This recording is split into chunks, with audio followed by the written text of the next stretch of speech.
أعوذ بالله من الشيطان الرجيم بسم الله الرحمن الرحيم السلام عليك يا رسول الله السلام علينا وعلى عباد الله الصالحين السلام عليكم جميعا ورحمة الله وبركاته اللهم صل على سيدنا Muhammad wa ala ali Sayyidina Muhammad. Bapak dan Ibu serta kawan-kawan yang menyimak Selawat Channel, kembali lagi pada book reading dari buku Tauhid Al-Mufadol, mengurai tanda kebesaran Allah Subhanahu wa Ta'ala.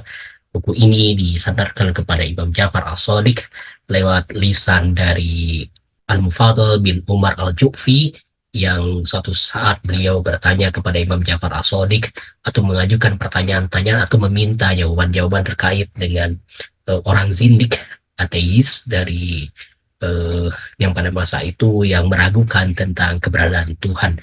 Al-Mufadol kemudian meminta kepada Imam Ja'far As-Shadiq untuk menerangkan tentang keberadaan Tuhan, tentang alam semesta, manfaatnya, tubuh manusia, kemudian hewan, bayi, alat kelamin, anggota tubuh, dan sebagainya. Pada dasarnya diciptakan tidak sia-sia, tapi ada manfaat, dan dibalik itu semua ada pencipta yang maha unik, yang maha luar biasa. Dan tentu saja dengan itu seharusnya orang itu mengakui keberadaan dari Tuhan itu. Tafakkaru fi khalqillah wa la tafakkaru fi zatillah.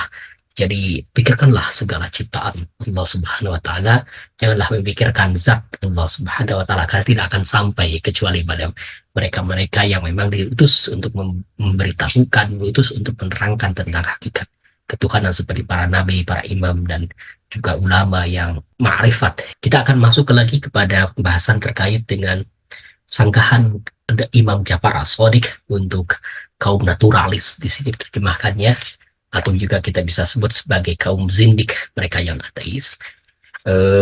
Al-Mufadol itu berkata kepada Imam Ja'far As-Shadiq, "Aku katakan, wahai Tuanku, ada suatu kaum yang mengira bahwa ini terjadi secara alami." Jadi beliau menganggap kaum yang diceritakan oleh Mufadol itu adalah kaum zindik ateis yang menganggap bahwa semua ciptaan termasuk diri kita itu berjalan dengan apa adanya, tanpa diciptakan, tanpa ada penciptanya gitu, tapi berjalan secara alami, naturalis.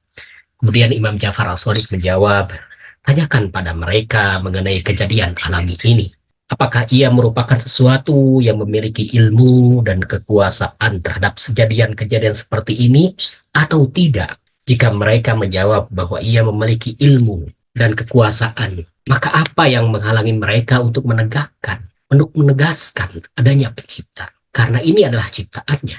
Kalau mereka menduga bahwa semua proses ini terjadi tanpa ilmu dan kesengajaan, sementara kejadian-kejadiannya yang engkau lihat mendatangkan manfaat dan hikmah, maka ketahuilah bahwa ini adalah ciptaan pencipta yang maha bijaksana.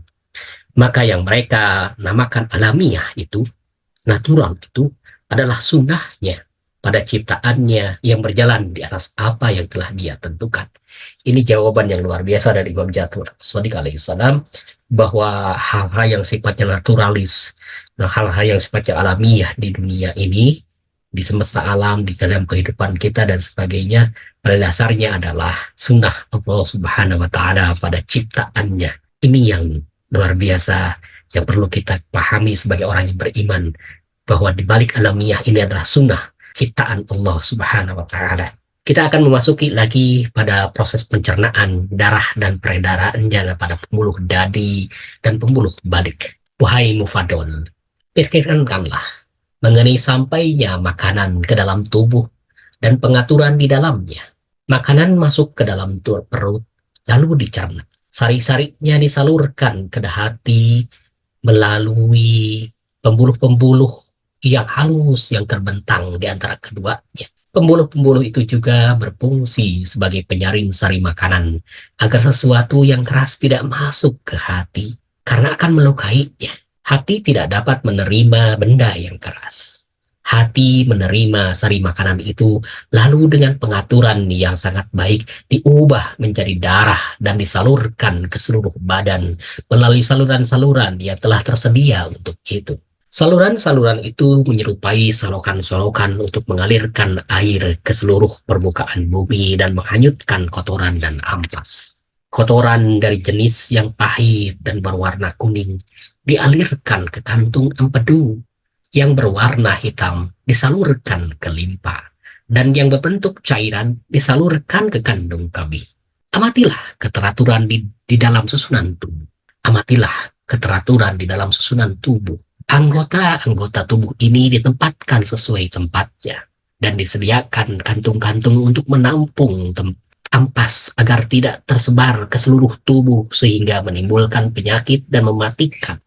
Maka Maha Suci, ya, dia yang telah mengatur dengan sebaik-baik keteraturan baginya, bagi Allah, pujian, sebagaimana dia adalah yang berhak menerimanya.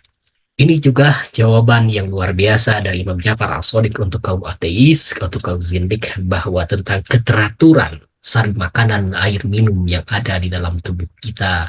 Kita makan, dikunyah, itu nanti masuk saripati makanannya, masuk dalam tubuh kita, ada yang masuk ke dalam hati, kemudian kotoran-kotoran yang tidak termanfaatkan dalam tubuh kita nanti ada yang masuk ke empedu, ada yang masuk ke limpa, ada yang juga yang menjadi tinja, kemudian jadi keluar menjadi air seni dan sebagainya. Itu kalau kita pikirkan itu betapa sulitnya pengaturan di dalam itu, tapi ketika Tuhan menciptakan tubuh kita itu sudah otomatis, sudah ada sistem yang mengatur dalam hal ini. Allah Subhanahu wa taala ketika menciptakan itu sudah dengan pengaturannya. Dari sini seharusnya orang mengerti, memahami bahwa di balik keunikan, kehebatan tubuh kita ini dalam mengelola makanan, minuman dalam tubuh kita itu pasti diciptakan, dibuat oleh yang maha dahsyat, maha mengelola, maha pencipta, yaitu Allah Subhanahu wa taala. Demikian Bapak dan Ibu serta kawan-kawan, pembahasan kita terkait dengan pencernaan darah dan peredarannya di buluh nadi dan pembuluh balik dari hingga terkait dengan hal kelamin dan sebagainya sudah kita selesaikan. Mudah-mudahan bisa diambil manfaat, diambil, dipahami, direnungkan isinya. Kita hantarkan Fatihah untuk Imam Ja'far As-Shadiq dan keluarganya yang suci. Lahumul Fatihah. A'udzubillahi minasyaitonirrajim. Bismillahirrahmanirrahim. Alhamdulillahi rabbil alamin arrahmanir rahim maliki yaumiddin. Iyyaka na'budu wa iyyaka nasta'in ihdinas siratal mustaqim siratal ladzina an'amta 'alaihim ghairil maghdubi 'alaihim waladdallin. Allahumma shalli ala sayyidina Muhammad wa ala ali sayyidina Muhammad. Wa ma taufiqi illa billah alaihi tawakkaltu wa ilaihi unib. Assalamualaikum warahmatullahi wabarakatuh.